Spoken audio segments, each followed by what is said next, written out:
In November of 2016, with the official search all but over, 3 volunteers from the Mountain Finders group were combing the remote area north of the Alum Cave Trail.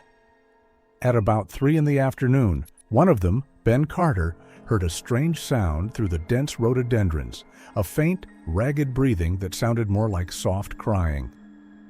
As he got closer, he saw a young man kneeling by the cold water of Walker Camp Prong Creek. His figure was exhausted to the point of exhaustion, his shoulders were shaking, and his head was down. The boy was clutching a black men's jacket to his chest as if he was afraid someone would forcefully tear it from his hands. The jacket was large, dirty, and torn in several places, an adult size, not his. When Ben said his name carefully and came closer, the boy slowly raised his head. His eyes were blurred, his lips were chapped, and his face was covered with dirt and stubble that didn't look like a young man. It was 19-year-old Sam Carroll, the same one who disappeared with his father exactly 1 month ago.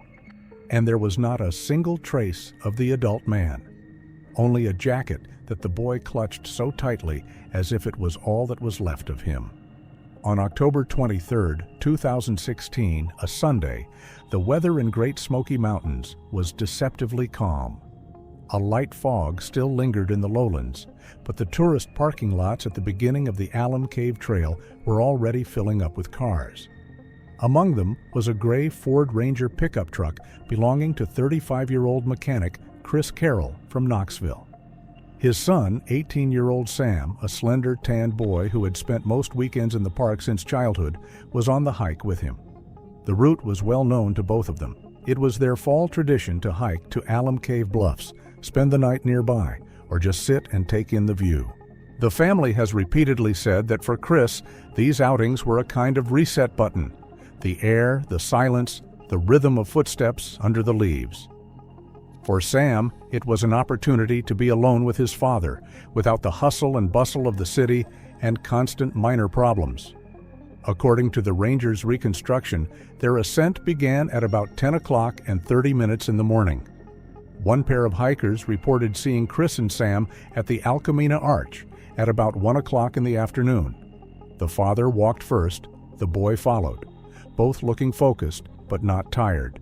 It was the last confirmed meeting.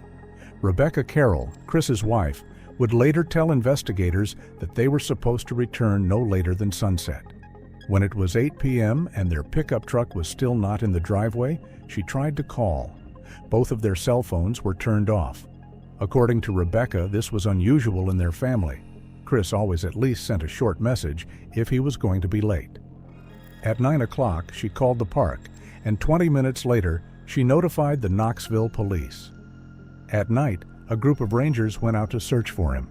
According to the shift instructor who was working in the park at the time, these were the first hours when a person could still be on the main route and respond to calls. By 2 in the morning, they had combed a large part of the lower section of the trail, but to no avail. The next morning, they were joined by a team of volunteers from the Appalachian Search and Rescue Group. They expanded the area, clearing all the popular branches and descents to the water. Meanwhile, the Carrolls' pickup truck was found in the parking lot. The car was locked, with no signs of forced entry. His belongings, a thermos, a sports bottle, a map, were lying exactly as Chris usually left them. This immediately confirmed that the disappearance had occurred after the start of the route. The rescue dog, a Labrador named Gray, picked up a faint scent from the tracks along the trail, but they broke off on a steep slope covered with fresh leaves.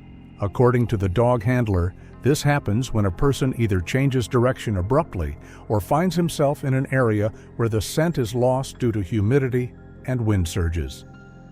The latter was unlikely, as the weather was calm. The search was launched every day from dawn. The rangers checked every sheltered corner, every wooden shelter, every ledge where the wounded tourist could wait. Coast Guard helicopters flew in the area, but the dense crowds made the inspection virtually useless. In the first week, several streams were checked, including areas where water could have dragged the body in. Groups with ropes descended into narrow crevices along the trail that led to Picket Ridge. There was nothing, not even a scrap of cloth, a shoe print, or a piece of equipment. The forest remained silent and clean as before a rainstorm. By the end of the second week, the search had reached a radius of almost 5 miles. It was the most difficult part of the park. Dense rhododendron thickets, the so-called hell tunnels, where light is lost after a few feet. The searchers characterized this place as a maze where even an experienced tourist can lose his or her bearings in a minute. The Rangers' investigative report, completed on November 6th, noted the absence of any signs of a struggle or fall. Falling stones were also ruled out. The soil had no fresh scree, and the branches had no broken tracks, typical of a body sliding downhill. The forest looked as if no one had walked through it for many days. On November 7th, the active phase of the search was officially completed. The case was classified as a disappearance under unexplained circumstances. For the family, this was the beginning of the worst, the unknown. Rebecca came to the park parking lot every day, stood next to an empty pickup truck, and, according to the Rangers, stared at the trail for hours. Sam's uncle, who had come from Memphis, told police that there had been no conflict in the family, no reason to run away or voluntarily go into seclusion. Everyone was waiting for at least a hint that the men were hiding somewhere, that they had been injured, but were alive. But the forest was silent, and the longer it remained silent, the more it seemed that someone or something that should not have been there had interfered with its silence. On November 25th, 2016, exactly 1 month after the official end of the active search, the autumn chill still lingered in Great Smoky Mountains. The leaves had already lost their bright colors, the slopes were dominated by gray and brown, and a thick, cold fog was hanging over the gorges in the morning. It was on this day that a group of volunteers from the informal organization Mountain Finders decided to return to an area that had been called unpromising during the official search. This was the area north of the Alum Cave Trail, a place where most rescuers preferred not to go because of the incredible density of rhododendron thickets. Ranger reports described the area with a line. Movement is possible only by crawling or with complete clearing of branches. The volunteers knew this, but nevertheless believed that such places often hide unexpected finds. According to one of the group members, they simply could not accept the idea that 2 people could disappear there without a trace. Around 3 in the afternoon, as the group began to split up to explore the banks of the Walker Camp Prong Creek, volunteer Ben Carter heard a sound he described as barely audible, but definitely human. It was not a moan or a call for help, he said, but rather a short, ragged breath, as if a person were trying to catch a breath after a long run. Carter moved away from the route, weaving between branches that clung to his clothes as if trying to keep him from moving forward. A few minutes later, he saw a silhouette kneeling at the edge of the creek. The figure was so still that at first Carter thought it was a mannequin or a backpack left behind by someone. But when he got closer, it became obvious. There was a person sitting in front of him. The man was thin to the bone, wearing a torn shirt, his face covered with layers of mud and dark stubble that comes from weeks in the wilderness. Most striking of all, he clutched a large black jacket to his chest. He held it so tightly that his fingers turned white. The jacket was clearly the size of an adult male, with torn cuffs and frozen folds, as if it had been dragged along the ground for a long time. The volunteer recognized it from a description he had seen in a police bulletin. It was the same jacket Chris Carroll had worn on his hikes. When Carter said his name and, in his words, tried to speak as calmly as possible, the man barely raised his head. His gaze was blank, unfocused, as if he were looking through a lifeguard. His jaw was half dropped, his lips were chapped, and his eyes were red from exhaustion. Carter immediately called for other volunteers. One of them recorded the time on the radio, 3 hours and 37 minutes. This recording was later used in the official report. It took several minutes for the guy to stand up. He held his jacket as if he was afraid to let it go. He had no other belongings with him. No backpack, no flask, no food, just the jacket he would not part with. Later, doctors confirmed that it was obvious by the level of exhaustion that he had survived purely on instinct, drinking water from natural sources and moving without a plan or direction. He was transported to Gatlinburg Hospital with the help of local rescuers. Carter handed the boy over to doctors at 4:40. The doctors later noted that he did not respond to questions, only watched his jacket, which the nurse tried to temporarily remove for inspection. According to her, he squeezed her so tightly that she had to convince him with gestures so that she could conduct the examination. The official medical report documented severe dehydration, general hypothermia, critical exhaustion, numerous scratches and bruises, and signs of prolonged overnight exposure to cold air. The doctor who conducted the initial examination noted in a comment, "This guy survived on the edge of the possible. It seems he was driven by a single thought, but we don't know what it was." It was only after his identity was confirmed that it became clear that he was Sam Carroll, the same young man who had been missing with his father. He was found 20 miles away from the previous search boundary, in a place where no one expected to see a living person. When the police began documenting the discovery, the main detail that everyone noted independently remained the same. Sam had never let go of his jacket. According to one of the doctors, he held it even in his sleep. Later, when investigators examined the jacket, it would become clear that it hid more than just the memory of his father. But on that day, they knew only one thing: the boy had survived. And the adult man, Chris Carroll, was not there. Not a single thing, not a single trace, not a single hint that he could have been alive or near his son before the discovery. Amid the silence of the hospital room and the chaotic notes of the investigators, there was only one question: how the boy had lived in the forest for a month, and why he had returned with only his father's jacket. In the first hours after being taken to the Gatlinburg Hospital, Sam Carroll's condition was described as depressed to the point of death. Doctors noted that the boy responded to pain, to cold, to touch, but hardly reacted to words. He was lying motionless, looking past the ceiling, as if his attention was riveted on something far beyond the white walls of the ward. The clinic's psychologist, who was called in that evening, noted in the protocol signs of deep dissociation, a condition where the brain turns off the ability to experience complex emotions, leaving a person with only primitive survival functions. According to the nurse on duty that day, Sam ate only when food was literally brought to his mouth. He drank in small sips, as if each swallow required effort. He slept for short periods of time, as if a month after his disappearance, his body continued to live in a threatened mode. When the doctors tried to ask the simplest questions, how he ended up near the creek, whether he saw anyone nearby, where he left his father, the boy froze. His eyes glazed over and his breathing slowed down. The doctor told the investigators that such reactions are typical for people who have experienced severe trauma, but are unable to reproduce it in a consistent manner. The fragments of memory that Sam voiced in fragmentary phrases or gestures sounded like surreal fragments.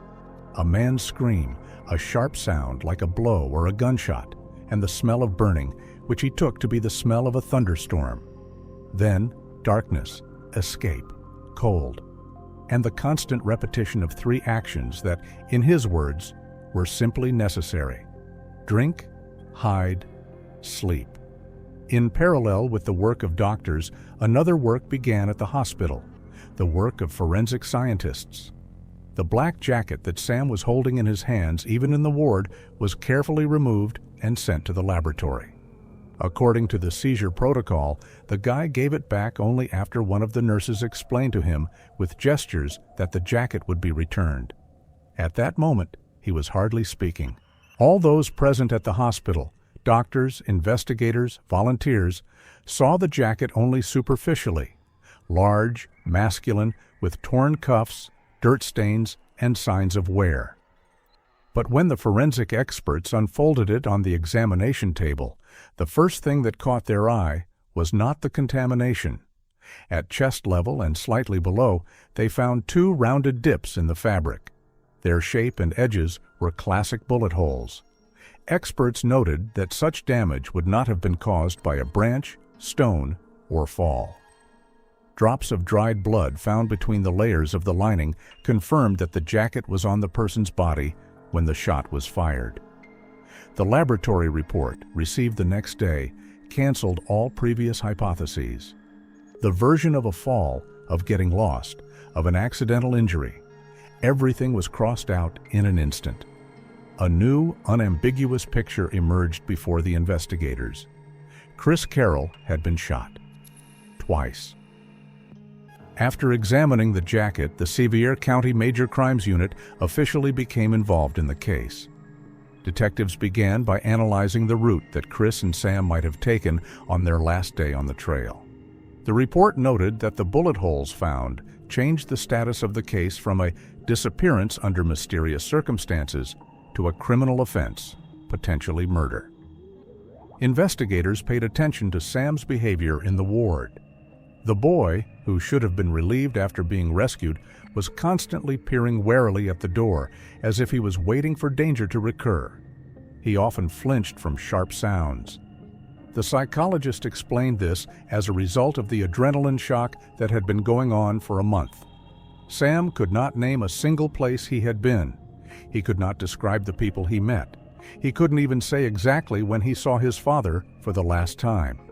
All his answers were vague, as if his mind was protecting him from his own memories.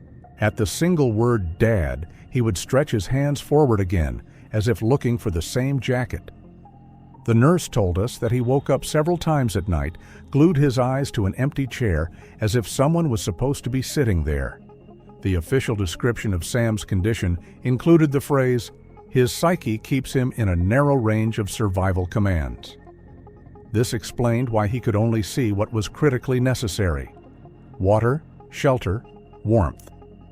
Everything else, including deadly details, was erased by profound amnesia. For the investigators, this meant only one thing: they could not rely on the guy's testimony. They needed to look for the place of the shooting, find the shell casings, blood, any traces that might have been left on the route the Carrolls had taken. Meanwhile, Sam continued to live in his inner world. The bright lights, the doctors in blue coats, the electronic devices. All of this was just a background for him.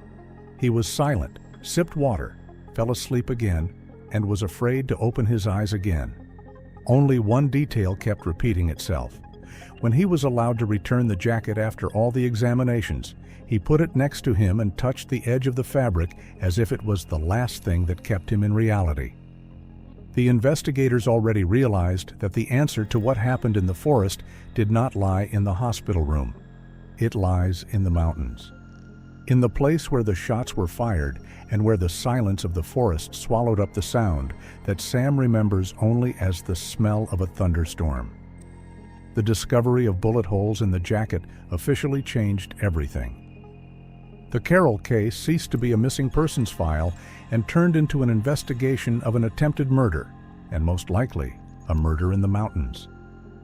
The very next day, a special investigative team led by Detective Jason Klein of the Sevier County Police arrived at Great Smoky Mountains. Klein's memo stated that the first priority was to locate the shooting site. The jacket with 2 entry holes indicated that at least one shot had been fired into the chest.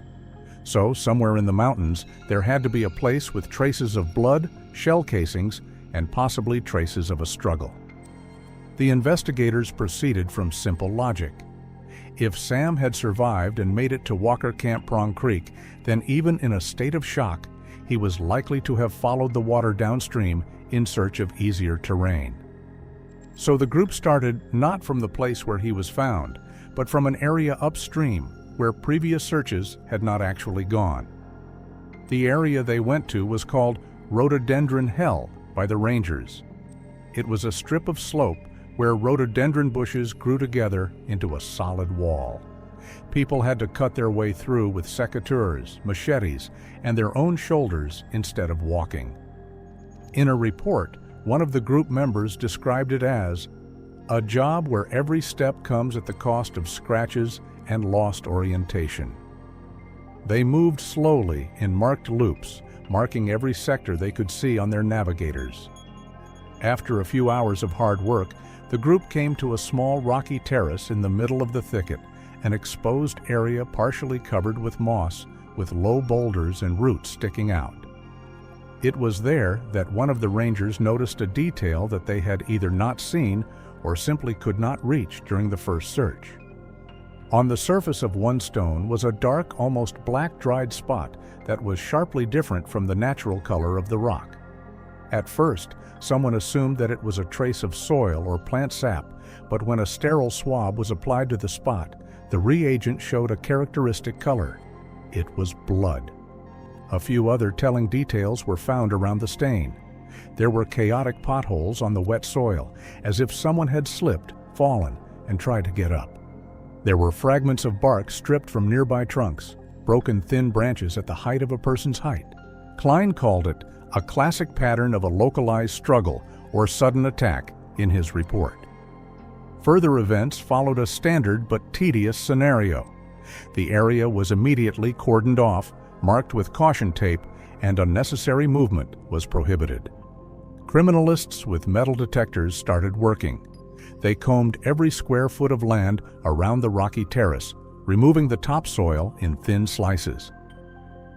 In less than an hour, one of the devices beeped a short signal at the foot of a large tulip tree whose roots seemed to be holding up the stones on the slope. The forensic scientist knelt down, carefully unwrapped the layer of leaves and earth, and saw a brass shine. It was a shell casing. Having fixed its position, it was removed and put into a labeled container. On the spot, they measured the approximate angle from which it could have come out, but in the dense thickets, it didn't help much. The main thing was different: the caliber. A quick examination showed that it was a 9mm pistol cartridge case. They continued the search. The same day, another empty shell casing of the same type was found on the edge of a rocky area, between roots and moss. Both were lying in a place where a casual tourist could hardly lose them, and the fact that pistol cartridges were found deep in the national park looked suspicious. Later, ballistics analysis would confirm that both shell casings had been fired from the same barrel, with a difference that corresponded to 2 consecutive shots. At the time of the seizure, this was still just a guess, but the internal logic of the scene was already clear. It was not shooting in the air and not for training. There was no body. All the areas adjacent to the terrace, steep slopes, ravines, natural pockets between boulders, were combed by rope teams. There were no signs of a burial site, a dumped body, or clothing fragments. It was as if someone had taken the wounded or dead man with them after the shots. Against the backdrop of these findings, the fragments of Sam's words that the doctors wrote down in the card took on a new meaning. His phrase that "Dad fell," which he said in one of the rare moments of contact, no longer looked like a description of an accidental injury. For psychologists, this was becoming a typical defense construct. Where consciousness cannot accept reality, it simplifies it to a fall, to anything that does not contain the image of a shot and death. For the investigators, the rocky terrace among the rhododendrons was the starting point. It was here, by all accounts, that 2 shots were fired at Chris Carroll. It was from here that Sam, wounded by shock, had to break out into the thicket to find himself near the stream. And it was somewhere between these 2 points, the place of the shooting and the place where he was found, that the main missing link had to be hidden. The answer to the question of where his father's body disappeared and who was holding the gun in the mountains. In the first days after the rescue, Sam was unable to speak. His mind seemed to keep the door closed. But after his condition stabilized, when psychologists began to work with him longer and more gently, the first consistent fragments of memory appeared. These were not complete stories or logical descriptions of events, but rather short fragments, like flashes, that the brain finally allowed to surface. These fragments were recorded in the words of doctors and psychologists, sometimes in gestures, sometimes in single phrases. They were collected like scattered fragments that gradually formed a complete picture. This is how it became known that Sam remembered not only the escape, he remembered the return.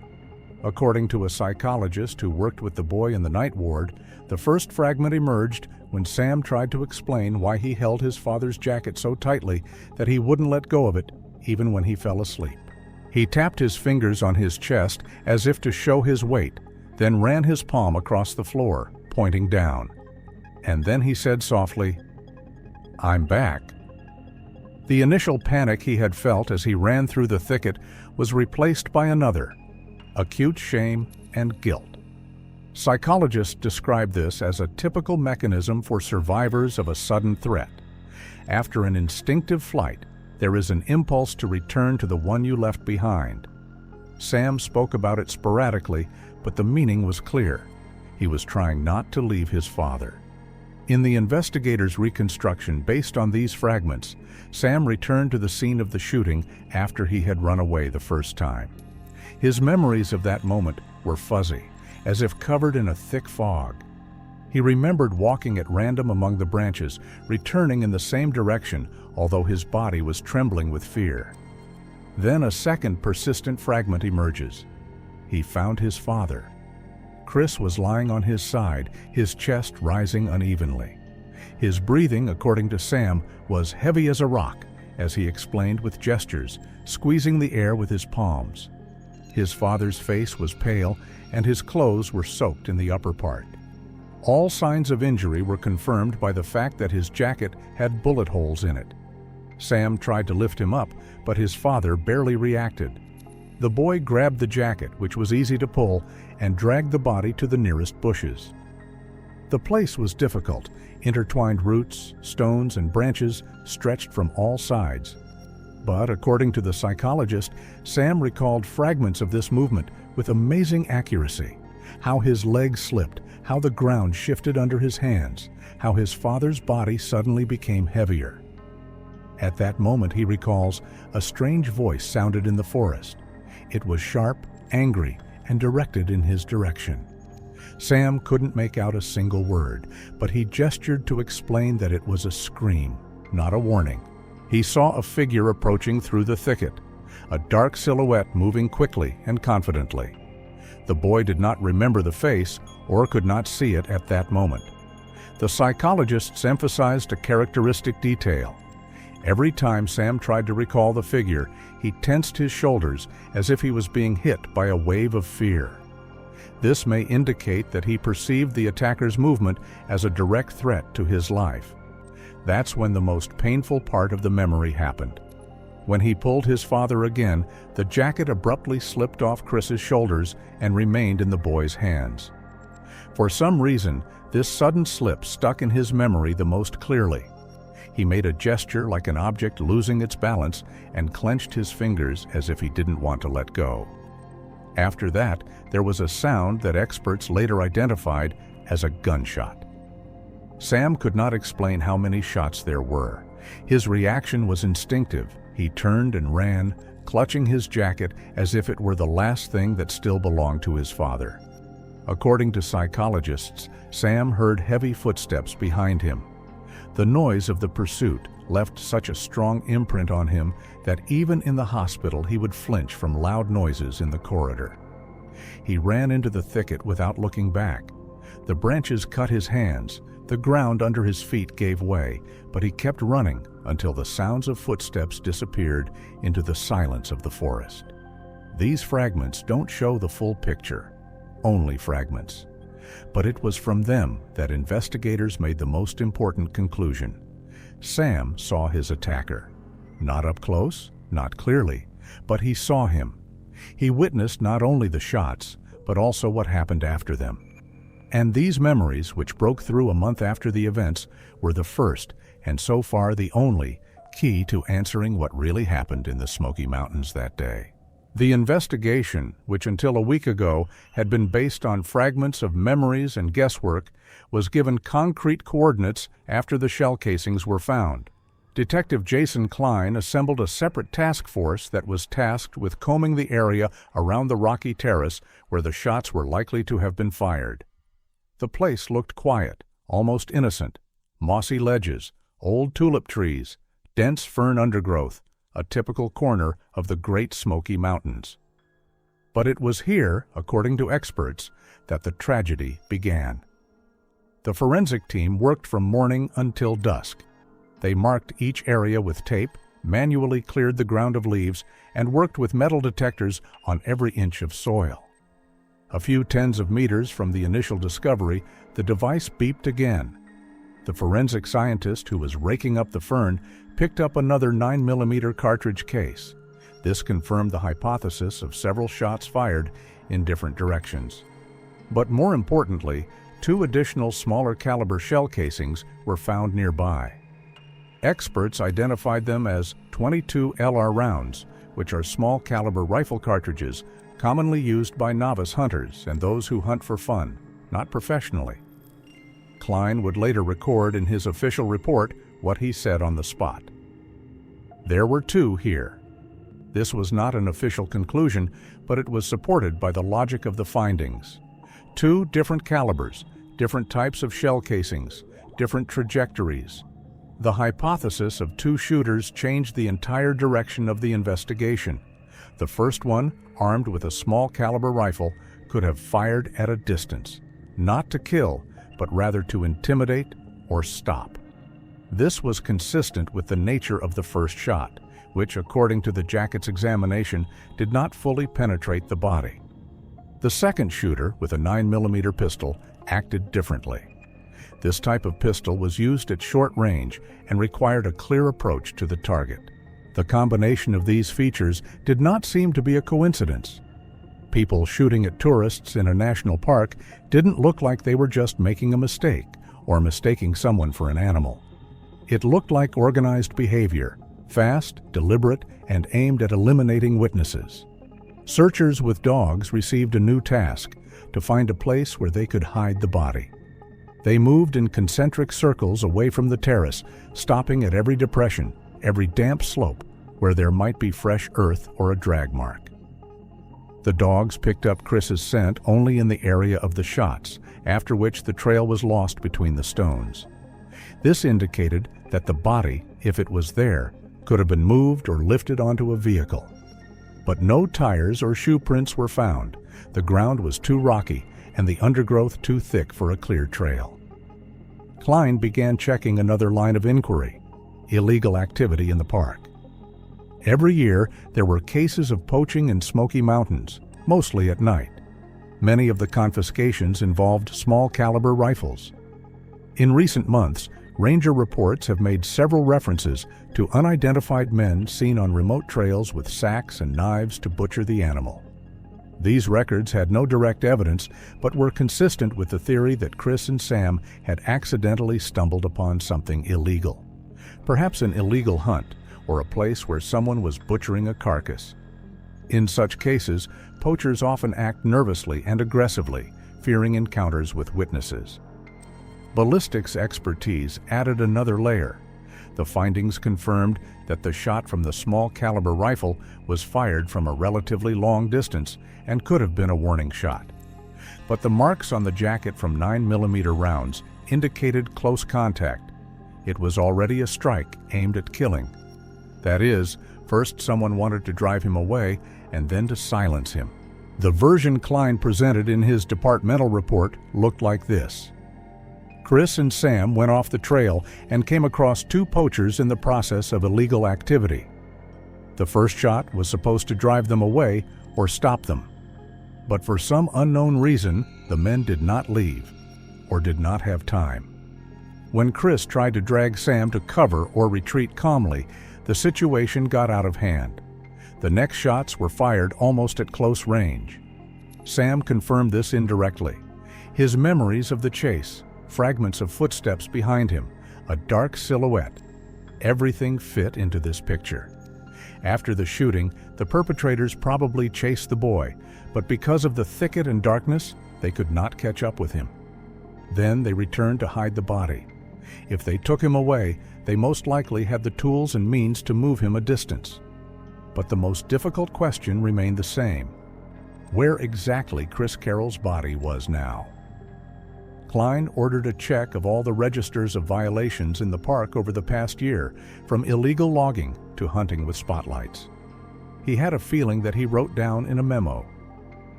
Someone in this district knows what happened that day. They have known for a long time, but they are silent. And if you find this someone, you will also find that hole in the ground, or that abandoned quarry where the most important answer in this case is hidden. After finding traces of 2 types of weapons and confirming the presence of at least 2 shooters, the investigation finally changed direction. Detective Jason Klein focused his attention on possible poachers, the only group of people who regularly worked in the deeper parts of the park, away from official trails and the gaze of tourists. To do this, he requested summary statistics on all violations of the environmental regime over the past 6 months. The materials came from several sources: internal ranger reports, reports from local residents, and complaints from hunters who had encountered suspicious activity in Great Smoky Mountains. One trend clearly stood out in these materials: an increase in cases of illegal deer hunting with the use of flashlights. This is the illumination of the animal at night with car headlights or special spotlights, a method prohibited in all states. Several rangers recorded traces of salted bait placed in deep parts of the forest, indicating the systematic activity of experienced poaching groups. In one report, dated around the same time as the Carroll's disappearance, a ranger described a suspicious off-road vehicle seen on a dirt road near the illegal ambush zone. He was unable to make out the brand, but he remembered the color clearly: maroon. Additional descriptions included a worn hood and a trunk that looked like it was often used to transport heavy items. Klein connected this description to other evidence and realized that this could be a vehicle associated with the shooters. He ordered the analytics department to collect data on all maroon Toyota Tacoma pickups registered in Sevier, Blount, and Cockay counties. Hunting was popular in these areas, and such vehicles were common, but the detective hoped to find repeated matches complaints, previous arrests, suspicions of illegal hunting. At the same time, the police held a public briefing distributing a description of the SUV. Klein did not disclose any details about the shell casings or the investigation, only asked people to report if they saw a car whose owner's behavior might seem suspicious. The first person to come forward was a resident of Pigeon Forge, a middle-aged man who often rode his bike near forest roads. He said that a few days before the disappearance of the tourists was announced on television, he had seen a maroon Tacoma on a remote road leading to a part of the park that was difficult to access. He noticed the strange behavior of 2 men who were pulling something out of the trunk and dragging a large sack into the bushes. The witness explained that at first he thought it was garbage. It happened often in the region. But the men acted as if they were afraid of prying eyes. According to him, as soon as they noticed the cyclist, both abruptly stopped pulling the sack, quickly got into the car, and drove away without saying a word. He tried to see the license plate, but it was dirty. All he remembered was that there were 2 people in the car, a driver and a passenger, both of them strongly built and wearing hunting jackets. This was the first real evidence linking the suspicious vehicle to the events that took place on the day of the Carroll's disappearance. The coincidence in time and place seemed too precise to be accidental. Klein ordered all records of poaching groups operating in the region to be pulled up. Particular attention was paid to 2 men who had been suspected of night hunting for several years, but could not be prosecuted due to lack of evidence. In internal documents, their names were mentioned in passing, but they appeared regularly, either in the context of confiscating equipment or in references to traps or bait found. At the same time, forensic experts analyzed the route the shooters could have taken after the shooting incident. For people who knew the forest, it was easy to take side roads and enter one of the technical trails that were rarely patrolled. An off-road vehicle of this type could easily drive through gravel areas, reaching a place where the body could be removed or evidence could be hidden. The version built by the detectives suggested that Chris and Sam had accidentally stumbled upon the poachers while transporting or cutting up their prey. Such groups worked quickly, roughly, and almost always armed. The first shots may have been a warning, but the situation likely escalated when Chris tried to protect his son or got too close. Neither the detectives nor the poachers knew that Sam had returned to his father. To them, he was most likely a witness who had fled into the thicket. The logical next step for these types of people was to chase him down and then return to the site to retrieve the body. The absence of footprints on the ground only confirmed the hypothesis that they had taken him with them. The more information Klein gathered, the more convinced he became that the events were no accident. Some of the local poachers had something to hide. They were armed, moved through the forest as others do in their own backyards, and, according to rangers, repeatedly avoided patrols.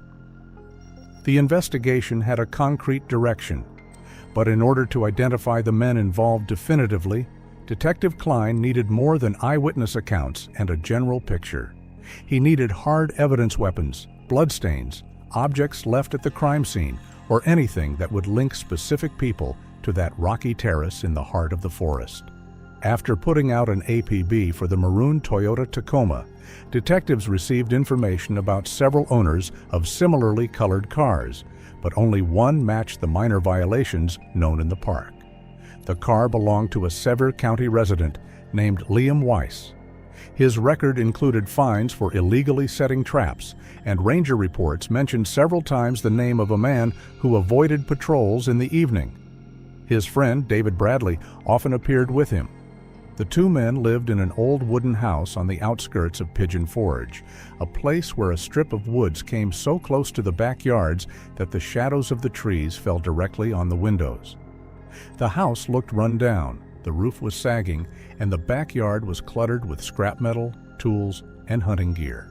It was an area where it was difficult to determine the line between household clutter and what someone wanted to hide. The detectives arrived early in the morning when the fog was still lingering between the tree trunks. When they pulled up in front of the house, the door was thrown open and Liam Weiss, seeing the police, ran across the yard. His friend David Bradley ran after him and tried to hide in a shed. Both were detained within minutes. The escape attempt only confirmed the suspicions. While searching the garage, detectives came across the first clues. On the table, among the tools and dried earth, was a small caliber rifle. Next to it was a 9mm pistol. The weapon was seized, and even before receiving the laboratory report, experts assumed that the external signs matched the type of weapon used to shoot Chris Carroll. But the real find was waiting outside. Klein ordered a search of the backyard. Behind the house, under an old spreading tree, the ground looked disturbingly fresh. In this area, the foliage was thick, but here it was almost non-existent, as if someone had raked up the fallen leaves, dug up the ground, and tried to put it back. When the detectives cleared away the top layer of soil, they saw a piece of cloth. Then they saw human remains. Official identification took several hours. It was Chris Carroll. Later, a forensic expert testified that the nature of the injuries was consistent with wounds that could have been caused by the same weapons that were seized from Weiss and Bradley's garage. After the discovery of the body and weapons, Liam was the first to break down. He was interrogated in the presence of a lawyer, and much of what he said was recorded by investigators. He did not deny the fact of illegal hunting. According to him, he and David went out into the mountains late in the afternoon and were just finishing butchering a deer when they heard footsteps. The phrase he used in his testimony was short: "We weren't expecting people." When Chris and Sam arrived at the clearing, they found the poachers at work. David panicked. He raised his small caliber rifle and fired a shot in the air. In Liam's words, to drive the others away. But Chris didn't back down, perhaps protecting his son, perhaps trying to explain that they were just passing through. David pulled out a gun. According to Liam, it all happened too fast. One shot, and Chris was down. Sam ran away, and the poachers, scared that he would call for help, ran after him. When the boy disappeared into the thicket, they returned to the clearing and realized that Chris was still alive. At that moment, according to Liam, it was he who fired several shots at the wounded man to save himself. The wording he used did not indicate remorse, but fear. Fear of being caught, fear of losing his freedom, not fear of having killed a man. When they were sure that there were no more witnesses, they put Chris's body in the cargo hold of the Tacoma and drove it home. There they buried him, hoping that the investigation would never go beyond a search in the mountains. Klein recorded that their version of events was consistent with the evidence: the shell casings found on the slope, the jacket with 2 bullet holes, Sam's behavior running the way the pursuing group was supposed to. But even after receiving a full confession and finding the body, investigators realized it was not the end for Sam. He wasn't fighting for answers. He was fighting to get back the part of himself that he had lost in those thickets. When the boy was informed about the arrest of the poachers, he did not show the emotions that psychologists expected to see. He did not cry or sigh with relief.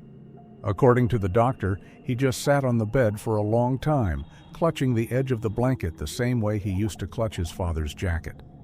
The truth did not bring his father back to him, but it did at least give him an understanding of what had happened. The emptiness that had kept him in the mountain darkness for a month began to give way to something else, not with peace, but with movement forward. Sam began to ask what would happen next, not about the past, but about the future. This was the first question that was not about the forest.